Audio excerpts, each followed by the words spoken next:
Apa yang akan kalian lakukan jika mendengar rumor tentang keberadaan Bigfoot di sebuah hutan? Beberapa orang mungkin bakal percaya berita itu dan kebanyakan tidak percaya sebelum mereka melihatnya langsung. Tetapi di film ini ada seorang bocah yang berani untuk masuk ke sebuah hutan yang dirumorkan ada Bigfoot di dalamnya. Dan dia ingin membuktikannya sendiri. Wah, hebat ya. Sekarang Kang Suki tanya nih, kalian ada yang penasaran dengan kelanjutan dari kisah bocah ini? Kalau begitu, tonton terus videonya sampai habis karena di akhir cerita kalian tidak akan percaya apa yang ditemukan si bocah ini di dalam hutan itu. Langsung aja, inilah petualangan seorang anak yang ingin mencari Bigfoot yang nggak akan kalian percaya di film The Wild Man of Shaggy Creek.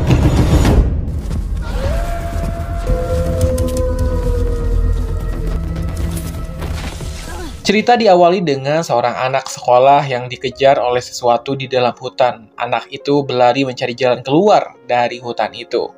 Lalu dia terjatuh, tak lama mencium bau aneh sebelum pada akhirnya anak itu melihat sesuatu yang menyeramkan di hadapannya.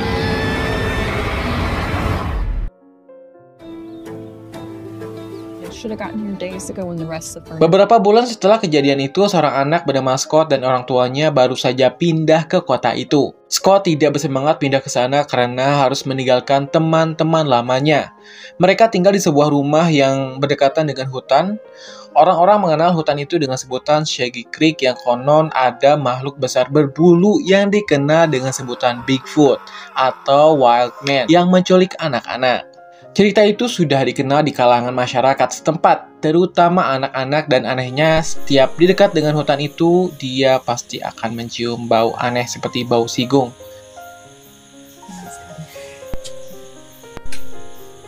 Malam pertama tinggal di rumah itu, Scott tidur sendirian dan dia beberapa kali mendengar suara lolongan serigala. Kebetulan sekali kamarnya dekat dengan perbatasan hutan, jadi dia bisa melihat langsung ke arah hutan yang gelap.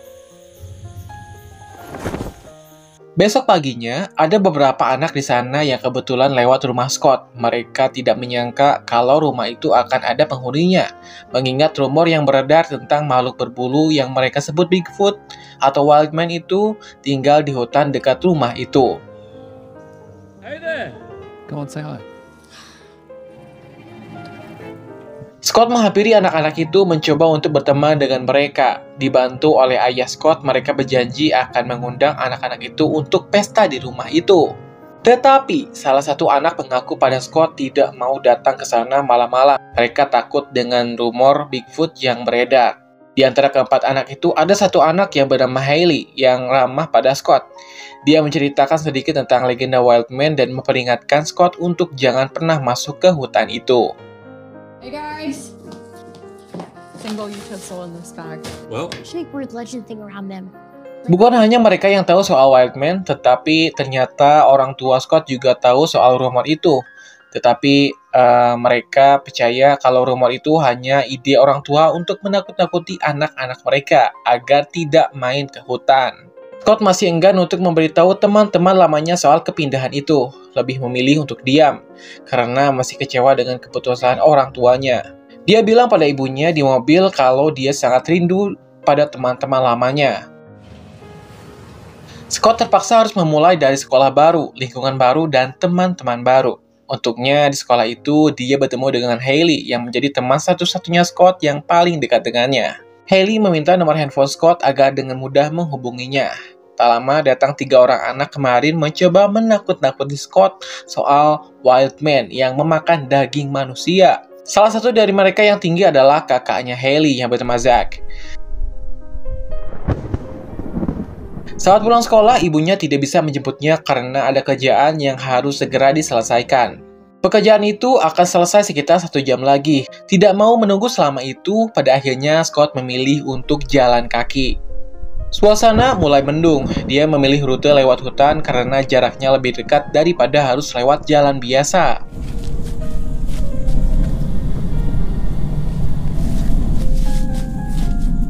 Begitu dia sampai di tengah hutan, Scott melihat ada rambut yang tertinggal di sebuah pohon. Sekitar 5 menit kemudian, tiba-tiba ada suara seseorang yang mendekat menginjak dedaunan kering. disusul dengan bau aneh yang menyengat hidungnya. Merasa ada yang tidak beres, dia berlari terbirit-birit keluar dari hutan yang jalannya mengarah langsung ke rumahnya. Dia sangat lega bisa keluar dari hutan itu dengan selamat dan tidak mau masuk ke hutan itu lagi. Malamnya, Ibu Scott meminta maaf karena dia tidak bisa menjemputnya pas pulang sekolah tadi.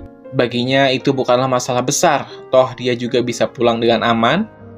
Sebelum tidur, Hailey sempat menghubunginya lewat chat karena ada sesuatu yang ingin dia bicarakan besok. Dia menyuruh Scott untuk segera mengunci pintu malam itu tanpa memberitahu alasannya kenapa.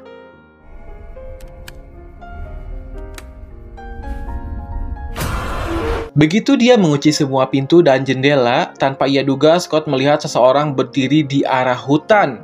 Segera dia pun langsung tertidur. Besoknya, Hailey datang ke rumah untuk menjemput Scott ke sekolah, sambil jalan kaki bareng. Sebelum itu mereka sudah janjian. Ayah Scott juga menceritakan kalau kemarin Scott jalan kaki ke rumah lewat hutan. Hailey terkejut mendengar itu. Dia tidak percaya kalau Scott bisa seberani itu ngelewatin hutan yang ditakuti semua anak. Hailey mengatakan kenapa semalam dia menyuruh Scott untuk mengunci semua pintu, disebabkan dia mendengar kakaknya bakal usil pada Scott.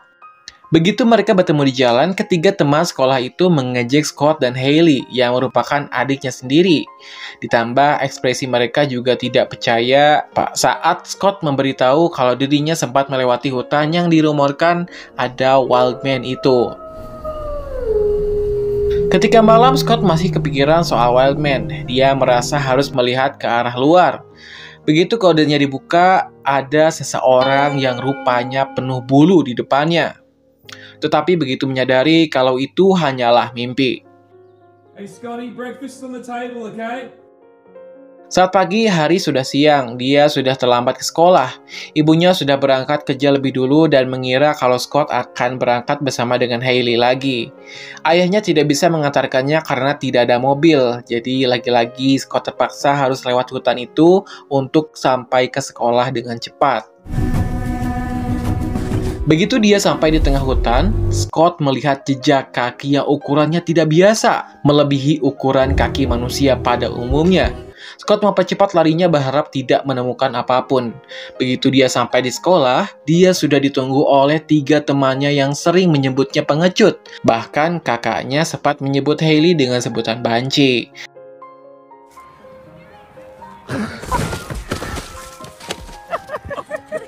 Mereka menertawakan Scott karena celananya basah dan mengira dia kencing. Tetapi Scott beralasan kalau itu hanyalah air biasa saat dia terjatuh tadi. No, I didn't. I slipped in the creek. Tidak terima, akhirnya Scott menantang dirinya untuk bermalam di hutan itu asalkan anak itu berhenti menyebut banci kepada Hailey. Demi membuktikan kalau Scott dan Hailey tidak pantas untuk dihina dan Scott lebih berani daripada anak itu. Steve, hey, how's it going? Di kantor Wow, ibunya that's mendapatkan telepon early. mendadak dari seorang yang penting bahwa dia mendapatkan penawaran dari klien besar sore ini. Tetapi dia menolak karena dia harus menjemput Scott di sekolahnya yang menurutnya lebih penting. Yang akhir-akhir ini ibunya merasa sibuk dengan kerjaan dan Scott kurang diperhatikan. Jadi dia merasa bersalah dan harus segera memperbaiki hubungan keduanya. Scotty, hey, I just pulled up to our spot. Begitu dia sampai di sekolahnya, ternyata Scott tidak ada di sana. Tanpa memberi kabar kepada ibunya, ternyata Scott sudah berjalan pulang dengan Hailey. Di rumah, Hailey mencoba memperingatkan Scott supaya jangan terpengaruh dengan omongan kakaknya. Tetapi Scott tidak percaya dengan cerita Wildman dan ingin membuktikannya sendiri. Mereka langsung menuju ke hutan untuk menyiapkan tenda dibantu oleh Hailey. Sambil menyiapkan tenda, Hailey bercerita kalau 10 tahun yang lalu ada anak yang pernah lewat hutan itu dan dia dikabarkan menghilang. Setelah berita itu, orang tuanya pindah dan rumah yang ditinggali Scott sekarang adalah bekas rumah anak itu. Thanks for the help. Begitu dia selesai memasang tenda, Scott baru saja mengecek handphonenya dan menyadari kalau ibunya beberapa kali menghubunginya. Suasana di rumah sangat panik karena orang tuanya tahu kalau Scott menghilang tanpa ada kabar. Oh, baby, sit down. Don't do Ketika Scott pulang, mereka sangat lega karena Scott baik-baik saja.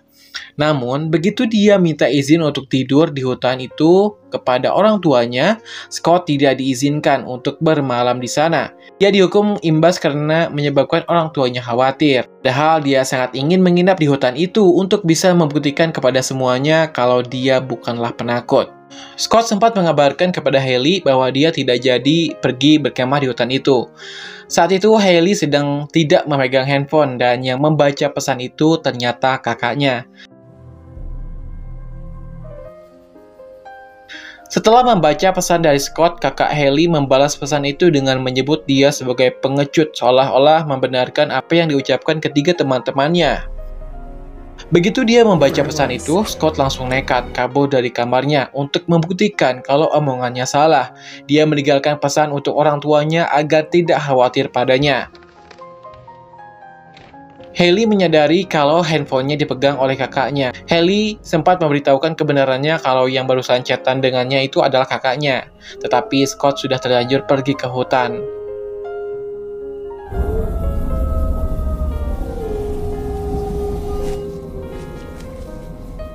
Begitu sampai di hutan itu, Scott menemukan tendanya rusak. Tidak tahu siapa yang merusaknya, tapi jelas-jelas orang itu tidak ingin Scott untuk tinggal di hutan itu. Kejadiannya begitu cepat, tetapi di balik semua itu ada satu penemuan besar di akhir film. Tiba-tiba, dari belakangnya Hailey menyusul Scott ke hutan. Dia ingin membantu sekaligus mengatakan kalau sebenarnya yang chatan barusan dengannya adalah kakaknya. Hailey membocorkan mungkin kakaknya akan menjahili Scott malam itu ke hutan. Jadi Hailey berinisiatif membawa lonceng dari rumahnya untuk dipasang di sekeliling tenda agar sebagai bunyi-bunyian kalau ada sesuatu yang mendekat. Setelahnya selesai memasang lonceng itu, mereka segera tidur.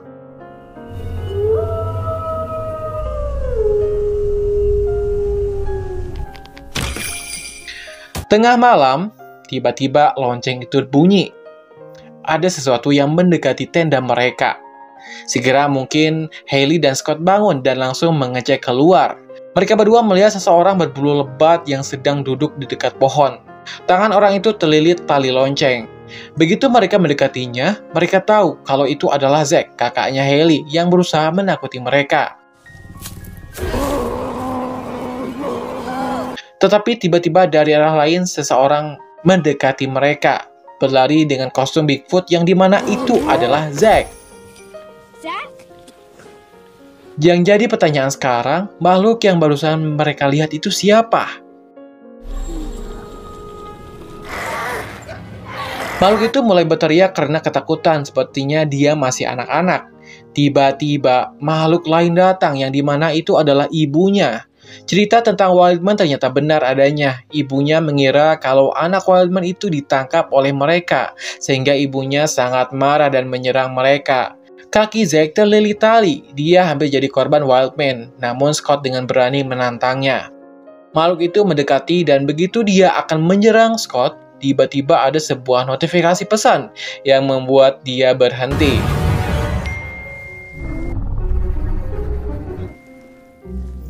Sebuah momen yang awalnya tegang berubah menjadi lucu ketika makhluk yang dikenal sebagai Wildman itu mengambil handphonenya dan menekan-nekan layar seolah dia paham soal teknologi. Begitu makhluk itu teralihkan, mereka langsung kabur menolong Zack keluar dari hutan itu. Namun karena talinya masih ada, Zack langsung ditarik. Scott menantang dia dan mulai menggoceknya untuk memotong tali itu. Begitu berhasil, Zack bisa bebas, ditambah anak makhluk itu juga terbebas. Sekarang ibu Wildman itu mulai tenang. Dia berterima kasih kepada Scott karena sudah menolong anaknya dan segera pergi meninggalkan mereka.